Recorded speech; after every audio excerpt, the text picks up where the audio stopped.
Stop. Talk to me.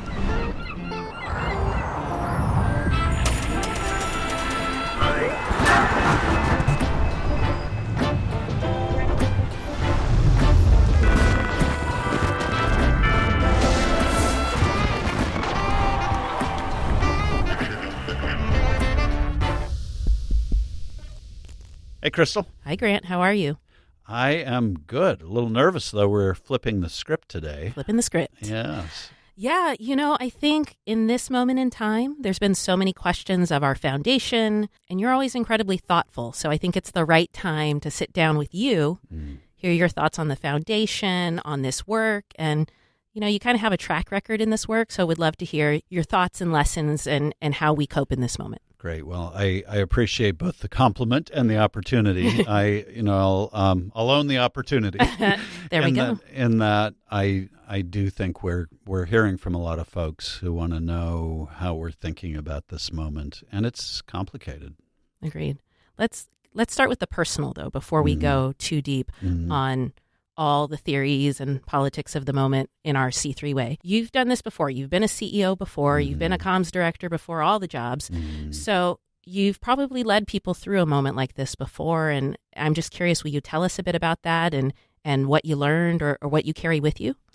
Yeah, one of the things that you realize if you reach the stage of career I'm fortunate to be in is that cycles come and go, pendulums swing back and forth. There are moments that are difficult where change is in the air and adjustment feels necessary, and everyone feels difficult in its own way.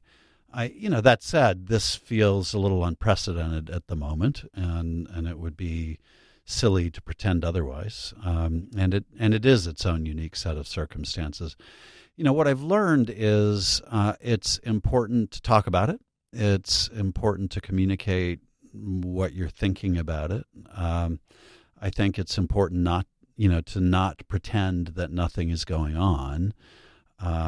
People, all of us, are looking for honest insights from others about how they're navigating and negotiating difficult moments like this, and so it's important to engage in that. Mm-hmm.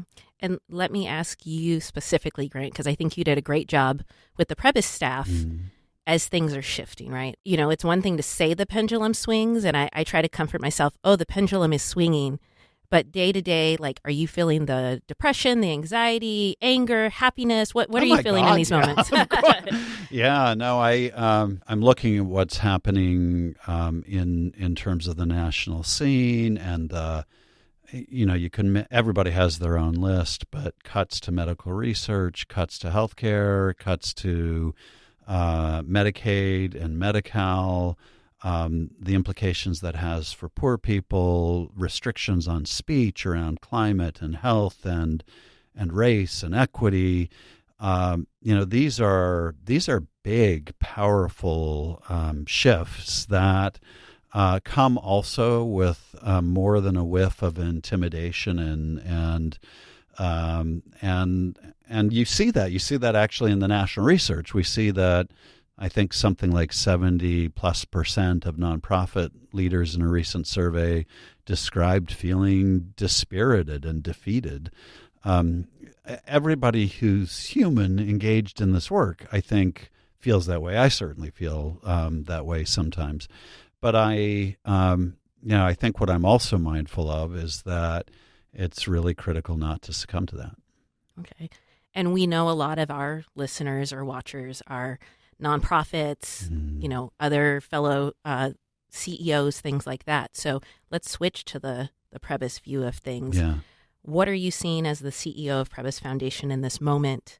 What would you say to nonprofits in this moment? Well, that's kind of hopefully what we're the whole interview will be about. I think, as a place to begin, I would say there is every good reason to feel the way you're feeling in this moment, because there are big stakes on the table at the moment. And we are experiencing a reversal stunning reversal, frankly, in national priorities around climate, around healthcare, around impressions on the value and importance of equity and diversity, what excellence means in a society like ours, the role of the arts, how important it is to be able to speak honestly, on and on and on down a list. And so I think people can sometimes feel crazy in an environment like this because they almost feel as though they're not allowed to talk about it. And you're allowed to talk about it, and you're more than allowed to feel some sense of anguish and despair over it. So I think that's one thing I would say. I mentioned a moment ago, I would also say that it's important not to succumb to it. And what I mean by that is there are moments like this in life. I think if you look back at the last 80 years of American history, most of us alive today were lucky enough to have been born in a unique period of history where Martin Luther King's statement about the arc of history bending toward justice felt, despite all the imperfections, that was true. And, a uniquely long period of relative peace on the international scene, a uniquely long period of relatively stable, rational behavior by the major actors on the global stage. And I say that knowing that there were big issues that happened during that time, like the nuclear arms race and the subsequent nuclear disarmament movement. But the general impression was we're moving in the right direction, and history only goes in one direction. To the point that an historian and sociologist named Francis Fukuyama wrote about the end of history, like it was done. And which, he clearly doesn't feel anymore today. The reality is that history is full of this, where we face challenges and the work encounters reversals and there are differences of opinion. And that, by the way, is one other thing I would say about this time, which is that I think we have fallen into a pattern as a society in the United States, and we can talk about it at length, but it is exacerbated by social media and the online way in which people live their lives now, where they sort into bubbles and echo chambers. There has been a tendency to believe that if you don't believe exactly the way I believe, then you're a bad person. And it has made it has built the illusion that there are certain sacrosanct things in human dialogue, and certainly at the level I believe of human rights and civil rights, there should be. But there is room for debate, genuine debate about things like the role of government and the size of government and what it looks like to engage in free speech and what is the best way to pursue diversity, equity, and inclusion, and what is the best way to bring about the society that we say we all envision. Those are conversations that should be happening, not being shut down. And I am hopeful that we will all be reminded of that in this moment too. Yeah, and you brought up diversity, equity, inclusion. You brought up the arc of the universe, all these things, right? It seems like for those, maybe many of us in the nonprofit space or the foundation space or even what some folks would call the social justice space, there have been these thoughts around the values of diversity, equity, and inclusion. So just to ask you point blank, does Prebys stand by those kind of values? We completely stand by that. We completely stand by our focus on belonging. But when I look at the debate that has happened at the national level, do I think that there was no room for criticism or debate about what had come to be labeled in almost a simplistic and simplistic way as quote-unquote DEI, that came to mean very different things to very different people. And it's because based on your echo chamber, people interpreted the term to mean a certain set of things. And that's true on the left, and it's also true on the right. And I think one of the things that we're experiencing now around DEI is a complete and utter breakdown over language and what's behind it. But the values should not be, in my opinion, should be sacrosanct, and certainly are for us.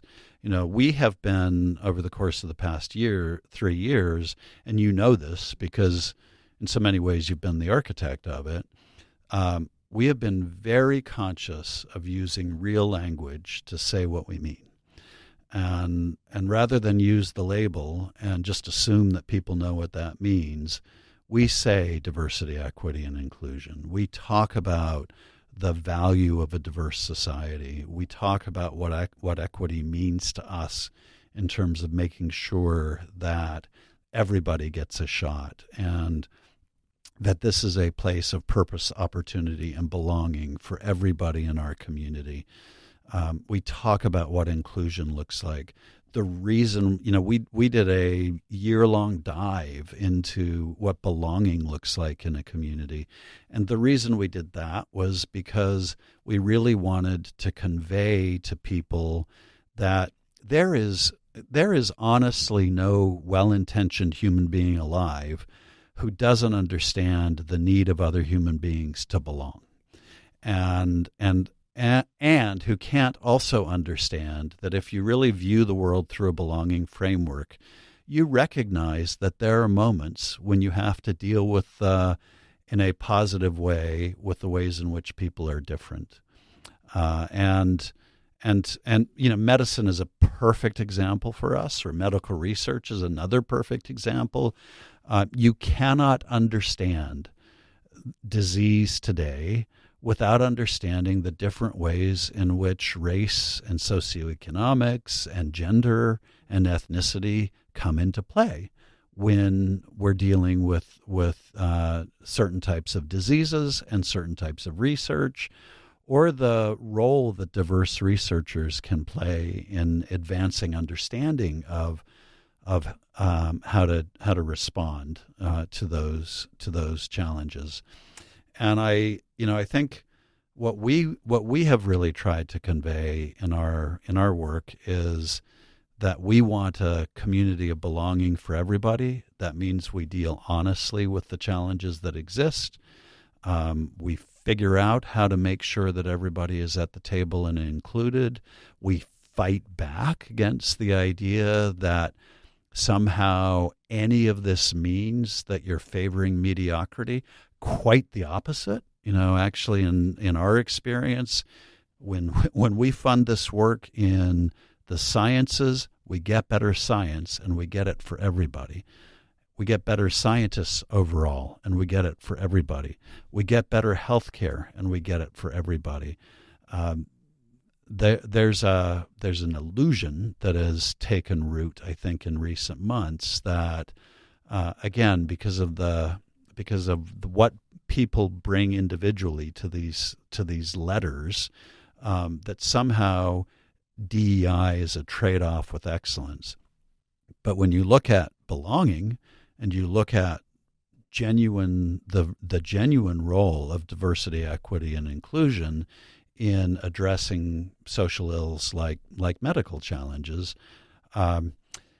excellence begins to morph around the problems themselves. And the best doctor, for example, or the best researcher will be the one who understands what you and your family are up against.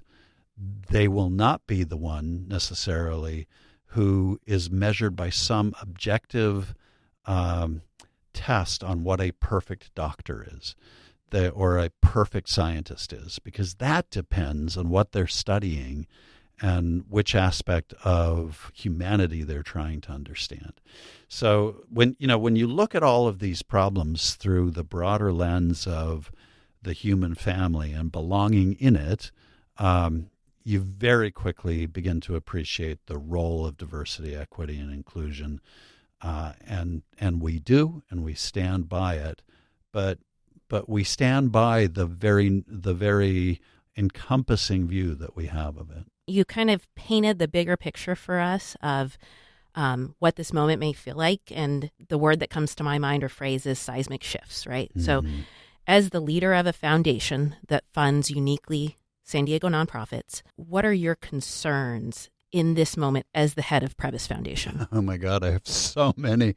I mean, I have concerns about the grantees that we fund, the extraordinary set of organizations that we're privileged to work with in San Diego being harmed in permanent and material ways that also harm San Diego. We're at risk of that with medical research institutions, with universities, with healthcare institutions, with arts organizations, with any organization working in the diversity, equity, and inclusion space, with organizations that work with vulnerable populations, on down the list. Youth is a big, important issue for us, and we're seeing it with organizations that work with youth, especially if they're working with vulnerable youth. And we're seeing it through the lens of those organizations, the impact on the populations they serve. So I'm worried about that. I'm also worried about threats that I hear being aimed at the nonprofit community, that that they're afraid of being accused of being un-American, or they feel intimidated against being able to speak up on behalf of the very things that they're doing. It's almost as though overnight the essence of their mission has been defined in some cases as not allowable. And the essence of their mission is to build the pluralistic democracy that we're all, I think, working on behalf of. So I worry about that. I worry that we will, as a result, devalue the important role that nonprofits play in our society. Say more about that. Yeah. So I am not the best student of history, even though that was my major in college. But I think about what Alexis de Tocqueville wrote in his, and he was, of course, was the sociologist who wrote sort of the definitive early history of America. And part of what he said was that what were then called associations, what we now call nonprofits, were a unique asset in America, and they expressed this capacity of what he called civil society to come together around doing good. So in a way that government never could, because government would never have the resources or the energy or really the inclination. But it could allow for that through making room for it, and eventually later on through the tax code. And what he appreciated was that that nonprofits played this significant role in advancing the good of the country and, in a way, the common identity of the country. That's where our shared identity came from, was that we came together through civil society ourselves to participate and engage in the process of building a better republic, and in that process became the America that he really admired. One of the things that you hear quoted often by him that he said, which I think is really so important in this context, is that America is great because it is good. And the moment it stops being good, it will stop being great. So what do I really worry about in this moment is that we're beginning to attack the very structure that really makes America great.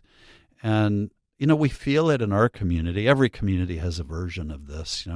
But I look at San Diego and I think outstanding, extraordinary arts and culture scene based on being a border community and having this rich connection with tribal lands, with a unique geography, with sitting on the border and having the cross-cultural pollination that we do. That feeds the soul of this place. And you add on top of that California, and in many ways San Diego, lead the world in medical research. That's through the nonprofit organizations and universities that exist here in San Diego. If we help lead California and California leads the world, why would anybody want to start undoing that? Similarly with healthcare, you can say a lot about how broken the healthcare system is, but it is one of the things we should never want to become less mindful of is giving access to people who are already struggling with poverty and illness and challenges in their everyday lives. Our goal should be to give more access to those folks, not less, because when you take that away, it frays community, and it also diminishes the health and vitality of the healthcare institutions that all the rest of us depend on. So over and over and over, I just see how this is playing out to the detriment of the nonprofit community, unless we can get back to being mindful of the unique role that nonprofits play in this society and in advancing its goals. Okay, I want to break that down a little bit. Sure. Because first of all, de Tocqueville, I had to write a paper on him in 10th grade English. Grant, you're killing me because I'm taking you back to high school. Yeah, I don't know about 15-year-old Crystal's like, what is this man saying as I'm trying to write the paper? And, you learn over time, but I want to break it down for those who maybe don't read that kind of stuff. And I really want to understand, because we, as NPI, the Nonprofit Institute, has put out this survey that's talking about a third of the grant funding may be gone because of federal cuts and things, right? They're struggling. They're feeling dispirited, as you said, but some of the YouTube comments, my colleague Tess and I took some time to look at those. There were mentions of, if the work's still good, it doesn't matter. They can continue on with their work. So that's I think misnomer number one. So we're going to start there. But number two was half of you are fraudulent anyway, so we don't need these nonprofits. So what would you say to those types of critiques? Yeah, so nonprofits still remain in our society the most trusted institutions in America, and I think it's tragic when people deliberately try to tear that apart, and it expresses more about them than it does about the nonprofit community. Does the nonprofit community behave chaotically sometimes? Sure, it's a wide open market. It is the product of tens of thousands upon thousands of people and donors who come together to form organizations and have them pursue noble social goals. But as Tocqueville pointed out, the sum total of that is that you get something that's kind of unique to this country, and is an engine of social cohesion. It is. But I see you. Keep going. Let me break it down though further in terms of what the YouTube comments you mentioned.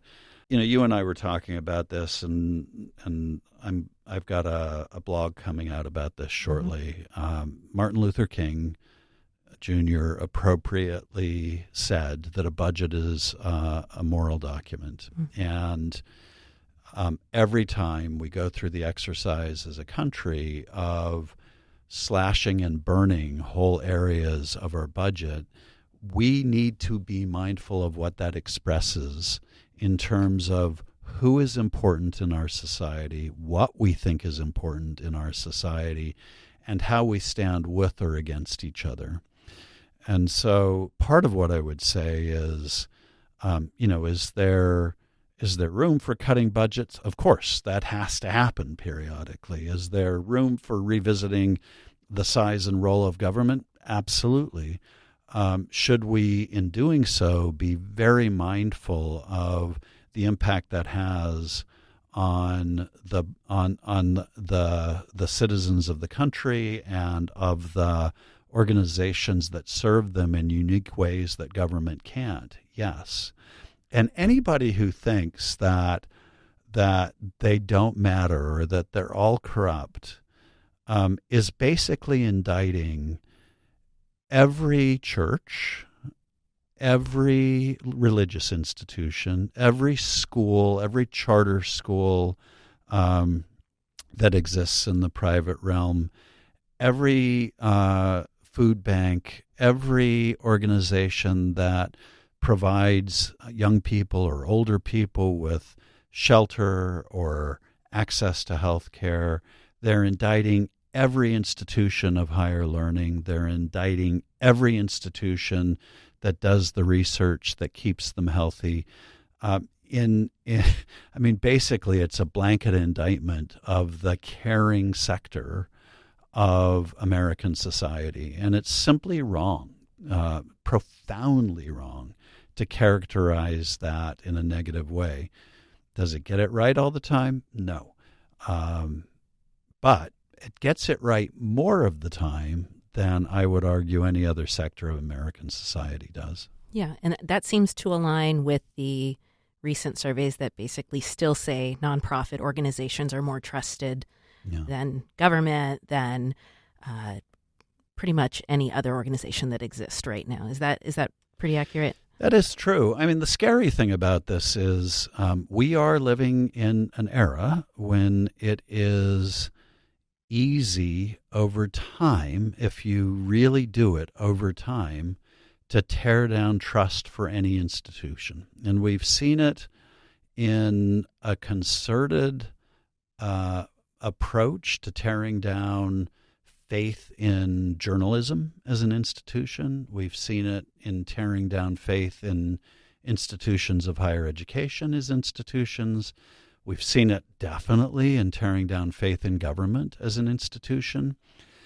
And, it's frightening when you think that now those guns are being trained on the nonprofit sector next. What's left at that point? What do we as a society believe in at that point? What you heard on Facebook?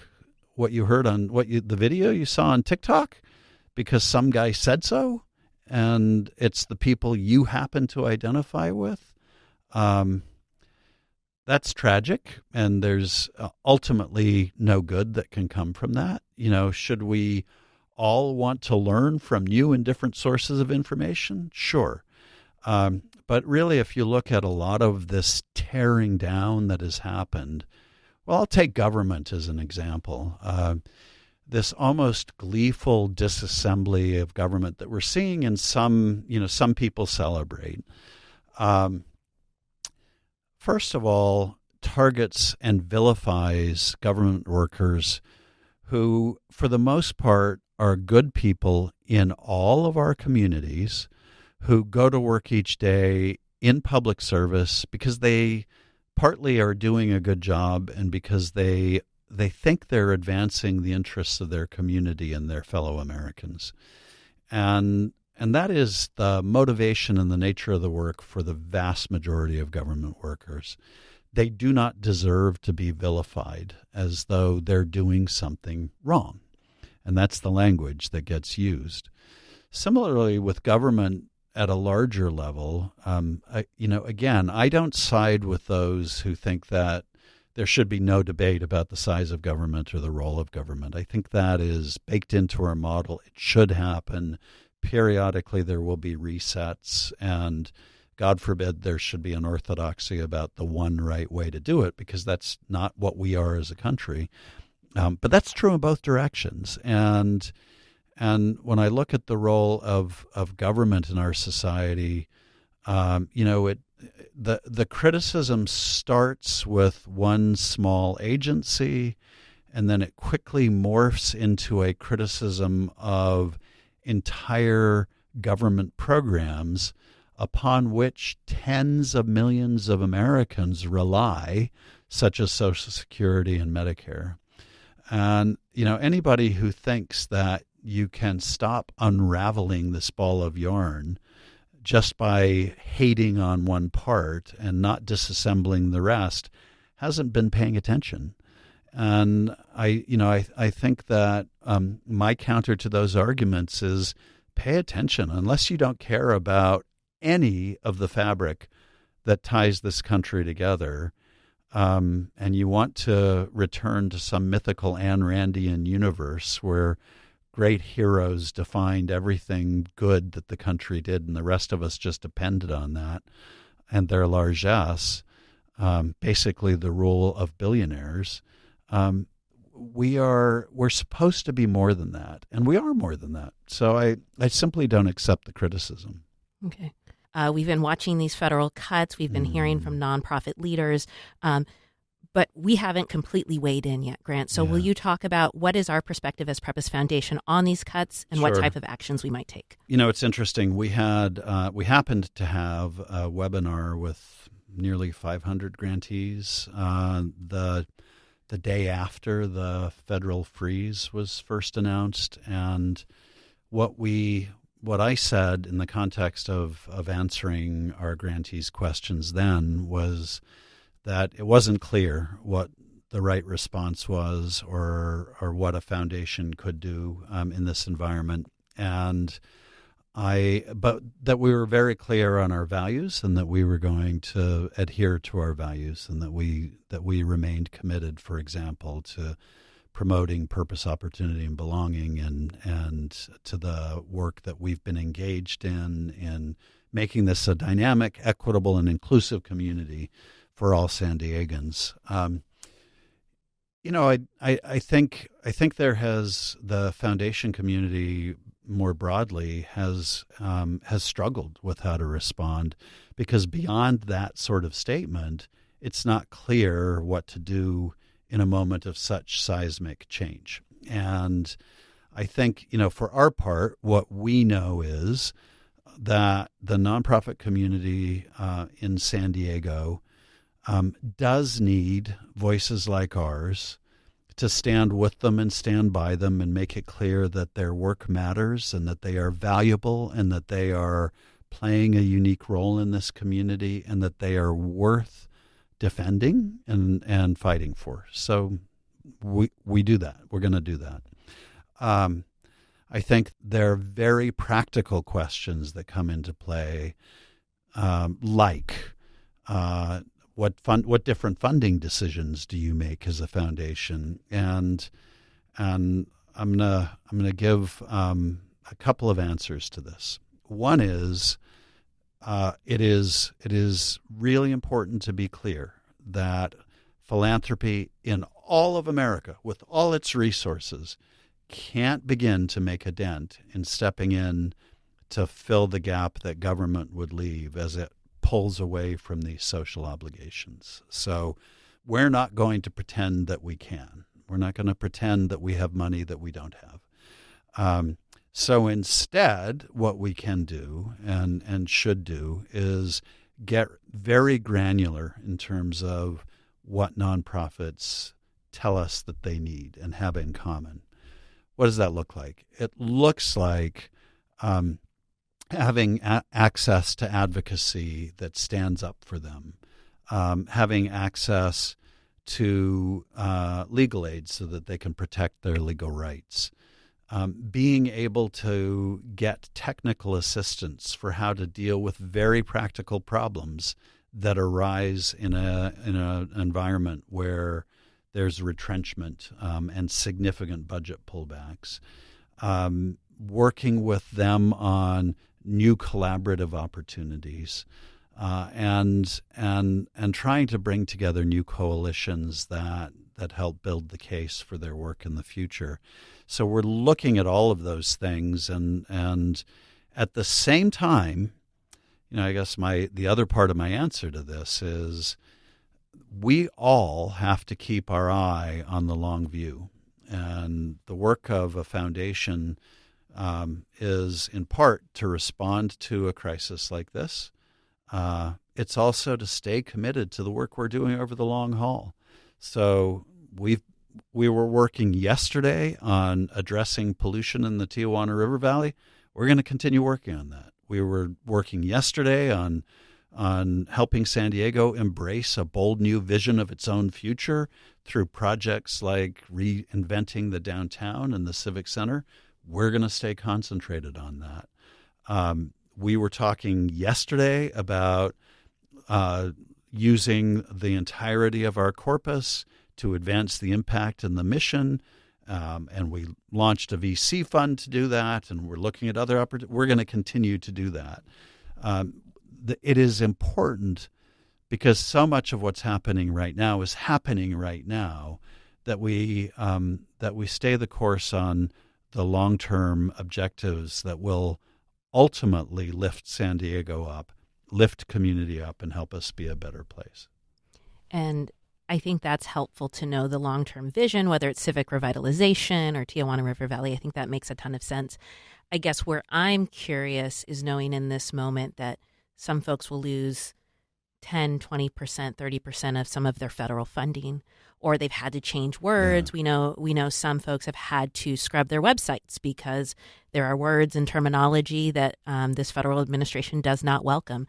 What would you say to those nonprofits in this moment, and how, if at all, do we plan to support them? Well, those are two profound questions rather than one. So let me deal with the budget question first, and then the language issue, because I think it gets at a different challenge. So the budget issue is an insurmountable one for us, and that's why I say that foundations have to be.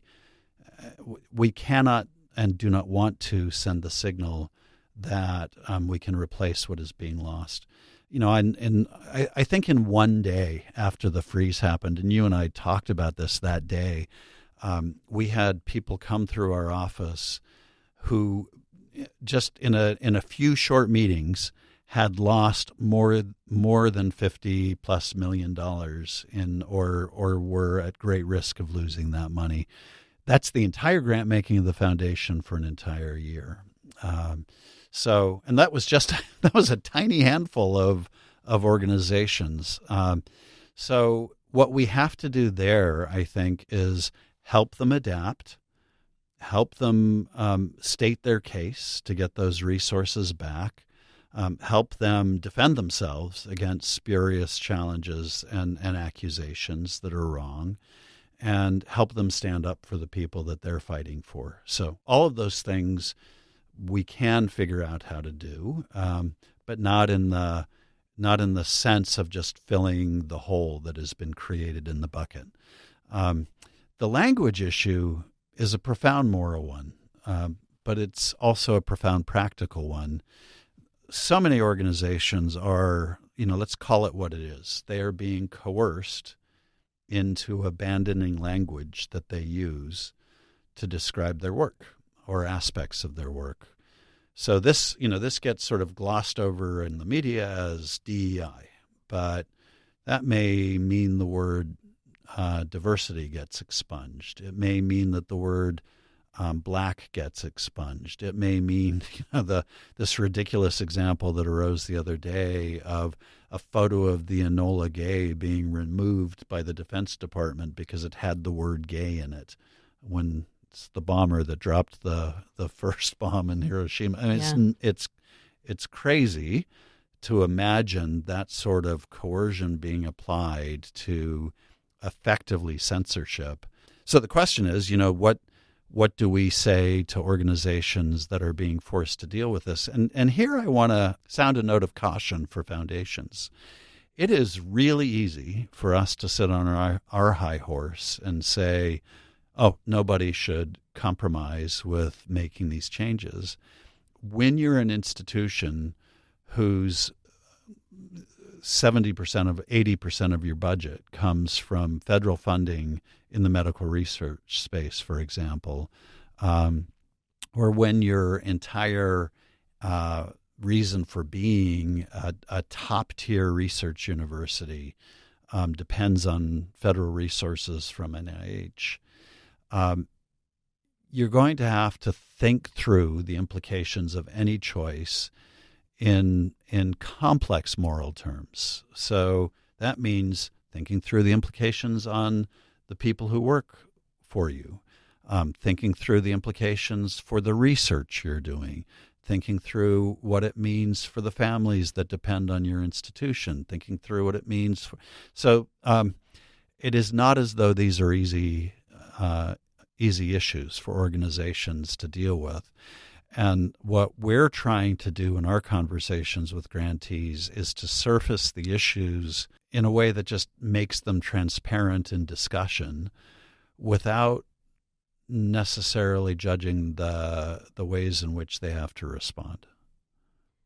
Okay, so what I think I'm hearing you say is these executive directors, nonprofit CEOs, whoever they are trying to keep the lights on while trying to manage what feels like maybe a changing of the game, a changing of the rules, while providing whatever service they do to the people of San Diego County.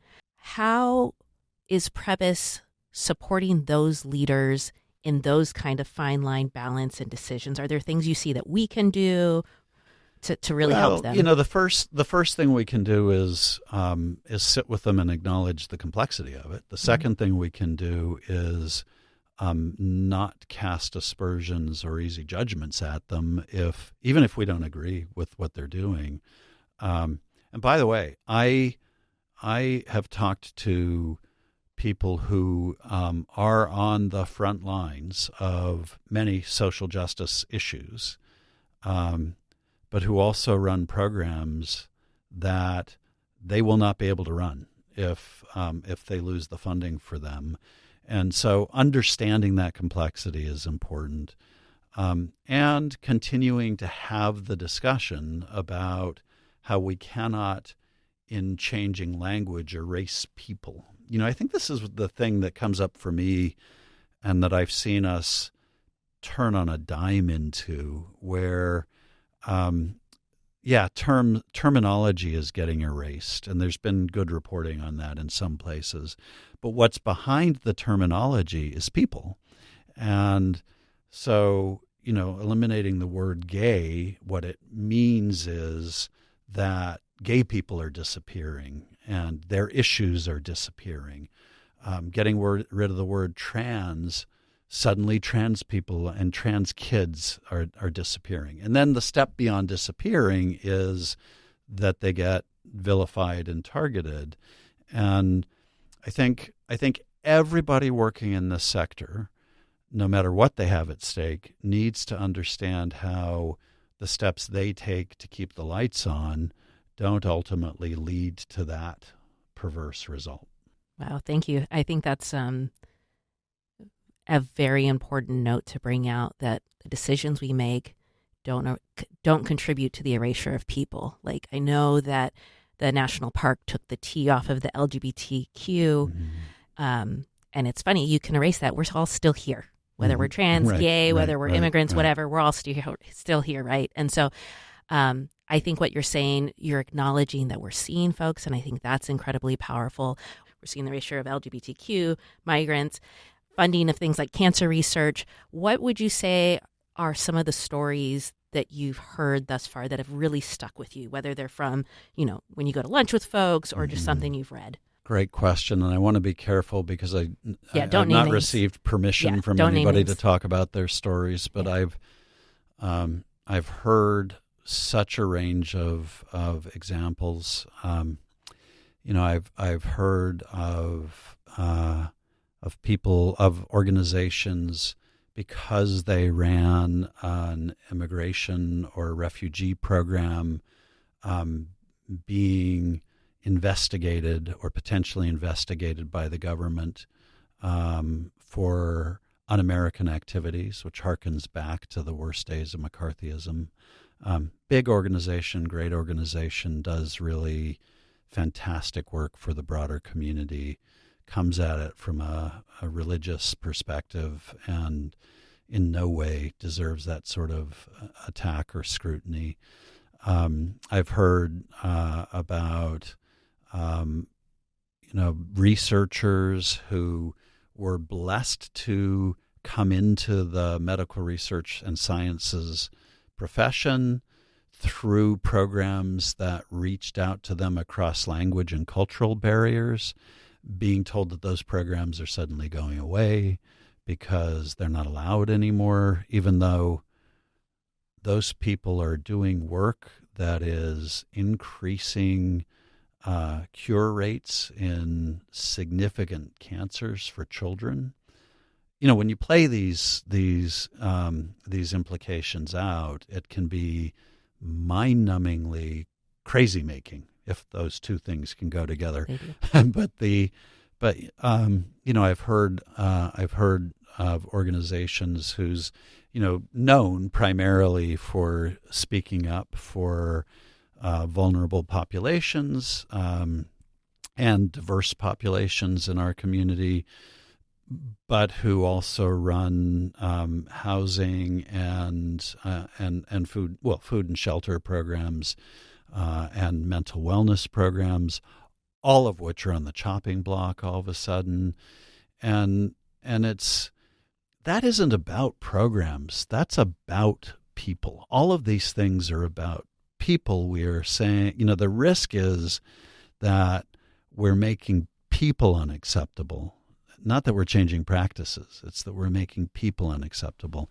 And I think that's an area where we really have to be conscious of what's going on. Yeah, and to really drive home what you're saying in terms of making people unacceptable, I feel like one of the best things about San Diego is how we all try to help each other for the most part, whether it's a flood or just a car accident. People will hop out of the car and help each other. These nonprofits are based on that same theory, right? Connecting, seeing the value of whoever calls this home. Yeah. And so I guess I'm curious, Grant, I'm thinking about, so we've talked about the economic impact on the nonprofits, right? We've talked about but you started to mention mental health and well-being. So it seems like this moment in time with an administration that, as you've reminded me earlier today, is taking a chainsaw to things, right? Mm-hmm. Like, what do you think that does for the well-being of our nonprofit infrastructure, for the well-being of the staff, those type of things? It's a rhetorical question, right? Look, I think this has profound consequences, and the surveys that we've seen, the Nonprofit Institute one that we were part of commissioning and looking at this problem in San Diego, and national surveys that we've seen, people are really feeling challenged and depressed. And, the word dispirited carries the air of depression around it.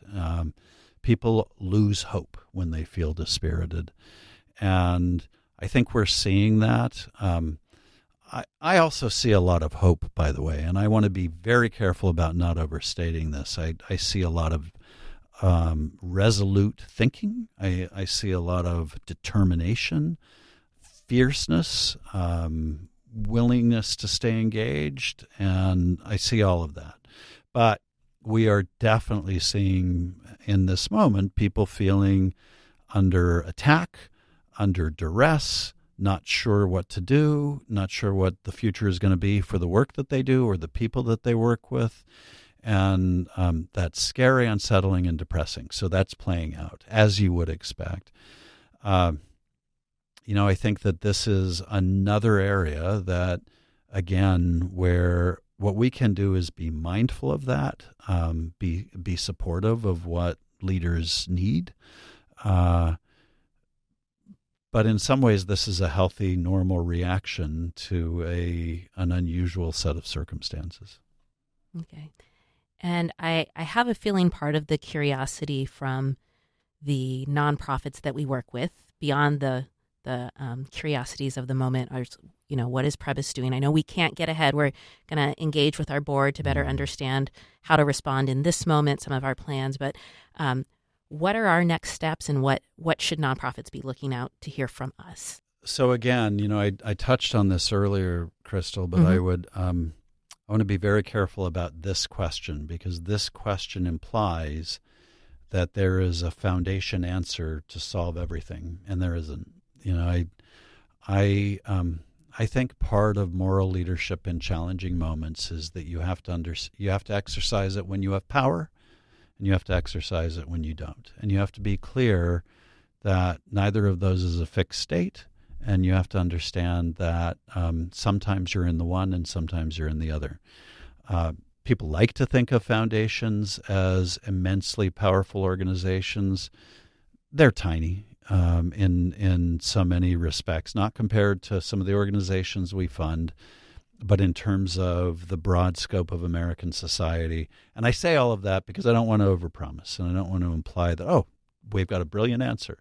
What we have is a set of tools that we can bring into play, and that we are beginning to bring into play, that have to do with helping first of all, being candid about the challenges as we see them, standing alongside organizations by speaking up for them and saying that they are valuable, that they matter, that the people they serve matter, that we believe that their continued survival and role is critical to American society and the future of this country, and obviously San Diego.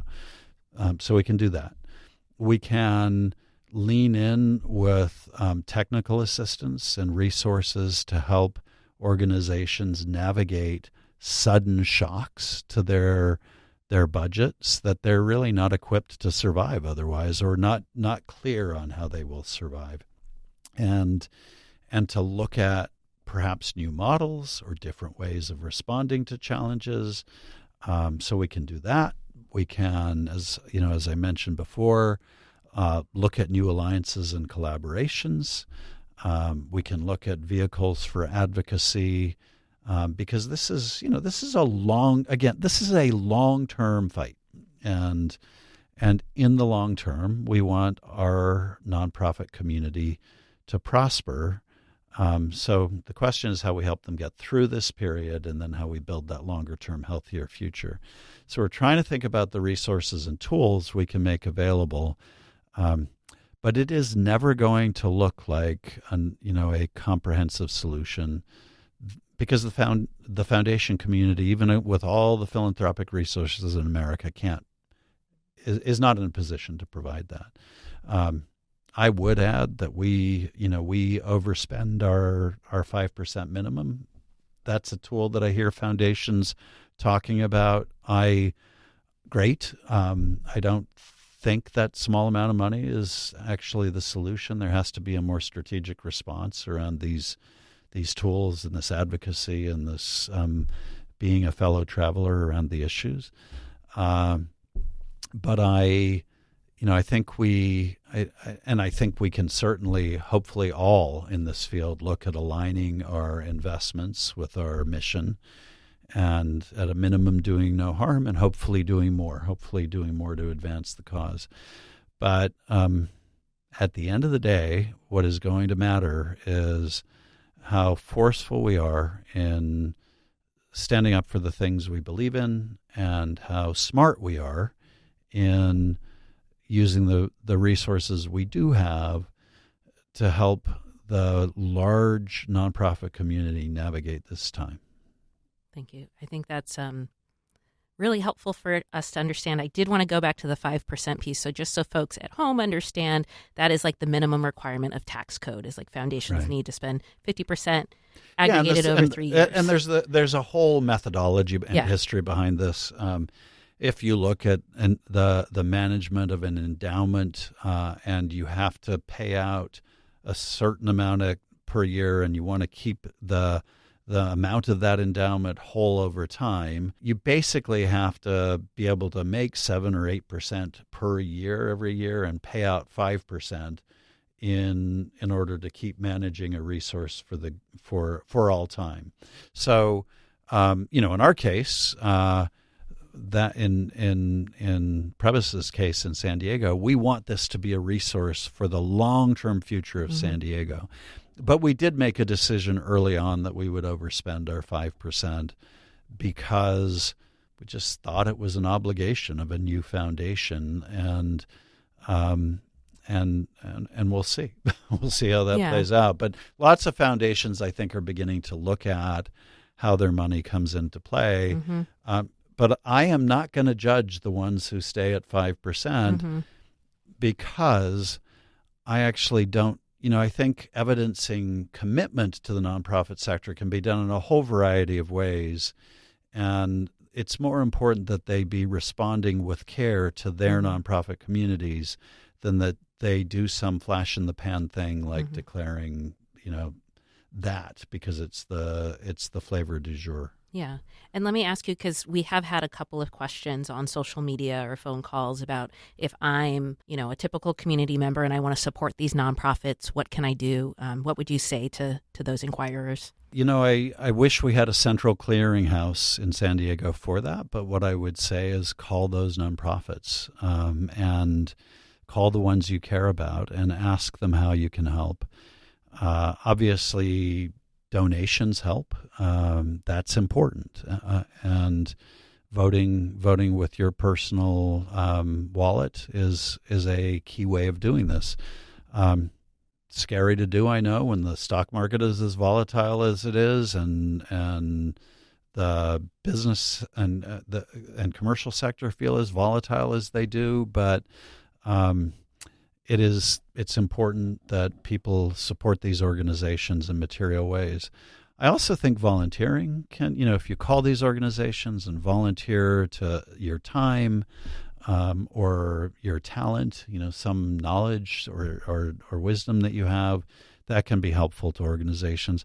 Finally, I'd say just writing letters of support for them and their mission, letting public officials know that nonprofits matter, letting public officials and the nonprofit leaders themselves know that you appreciate the work that they're doing.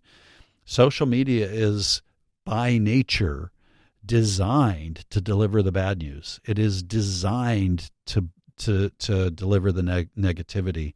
So don't be that, be a force for that counters that. I'm probably showing my age by saying write a letter. No. Emails count as letters. You're good. I think that has real value to people. But even a positive comment on social media is a good thing. And the more good people can hear from each other that this work of doing good in America still matters to them, I think that is really supportive at a time when these organizations are feeling so bereft. Thank you. And we're winding down, but I do have one final question for you because I think you're a very strong leader. Not saying this to blow smoke. I'm saying it because I think it's true. But I'm curious, in moments like these, right, you talked about the pendulum swinging at the different organizations you've been at. But I'm curious, in this moment, how do you pour into yourself so you can continue to do the good work? Because I'm thinking about that executive director that has a team of 3, right? Or the nonprofit that's going back and forth across the border to help people. So how do you pour into yourself, or what advice or guidance would you give to those who might be struggling in this moment? So let me say, Crystal, that in answering this, I'm blessed. This is a fantastic organization, and the seat I sit in and the challenges I face are different from the folks that you just described. But I think about that a lot, and I do think that one of the things we can do is tap into why we're doing the work in the first place. And, what was it that attracted us to it? Why do we think it matters? Does it matter even when it's under attack? It probably matters more. Does it matter even when resources are being taken away? It probably matters more. So remembering the why, Simon Sinek has this famous TED Talk that maybe it's a good time to go back and watch that, and just keeping asking yourself the question why. Why am I doing this? Why am I doing this? Why am I doing this? And what you get to eventually is because I really believe in it, and I really believe it matters. So that's one thing. I think look for allies, look for fellow travelers. One of the things that leaders don't do enough in an environment like this, because they're so focused on the everyday, the incoming, the keeping the lights on, that they don't get together and ask for help. There are loads of opportunity to do this in the business sector, and less so in the nonprofit sector, and especially less so in circumstances like the ones we're experiencing now. But creating those moments and those alliances where you can reach out to another executive director or a group of them and asking a funder to help convene a group so that there is a conversation, I think that's powerful. I think having the grace to, with yourself to, I was reading something that Mary Oliver wrote this morning, and I'm going to get this quote wrong, but it was along the lines of, when are you going to be kind to the soft things that walk the earth, including yourself, and allowing yourself to feel challenge and pain and stupid and inadequate and all the things. That's important too. And then the last thing I'd say is, if after all of that, especially coming back to the why, remembering that the most true statement in all of human history is, this too shall pass. So how do you want to help that next stage set up? And how do you want to make that next phase, when the pendulum swings, if the pendulum doesn't swing off its axis in the meantime, how do you want to help set that up? And having getting back in touch with the determination in yourself to make that happen. I believe, I really believe that we are in these, when we're in these seats, in these moments, it is because we are being called upon to deliver something, and we may never know what that was, but we know, if we're connected with the why, where we hope it will lead. And so I would just invite people to reconnect with that. Thank you. Yeah.